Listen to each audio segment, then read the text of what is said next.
മദ്യം വിൽക്കുമോ ഇല്ലയോ എന്ന കാര്യത്തിൽ തീരുമാനം പിന്നീട് അറിയിക്കാമെന്ന മുഖ്യമന്ത്രിയുടെ നിലപാടിനെ വിമർശിച്ച വി മുരളീധരൻ. പ്രതിപക്ഷത്തിരുന്നപ്പോൾ എതിർത്തവർ ഭരണത്തിലെത്തിയപ്പോൾ അതേ തീരുമാനം നടപ്പാക്കുകയാണെന്നും ഭരണപക്ഷത്തിരുന്നപ്പോൾ നടപ്പാക്കാൻ ശ്രമിച്ചവർ ഇപ്പോൾ എതിർക്കുകയാണെന്നും അദ്ദേഹം പറഞ്ഞു.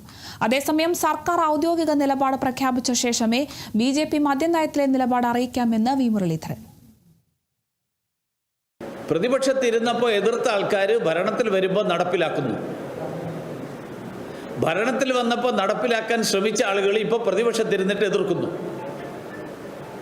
ഈ രണ്ടു കൂട്ടരും, ഇടതുപക്ഷവും കോൺഗ്രസും, ഇവർ രണ്ടു കൂട്ടരും ഭരണത്തിലുണ്ടായിരുന്നപ്പോൾ ഇവരിത് കൊണ്ടുവരാൻ ശ്രമിച്ചു. കഴിഞ്ഞ കാലത്ത് അവർ കൊണ്ടുവരാൻ ശ്രമിച്ചു.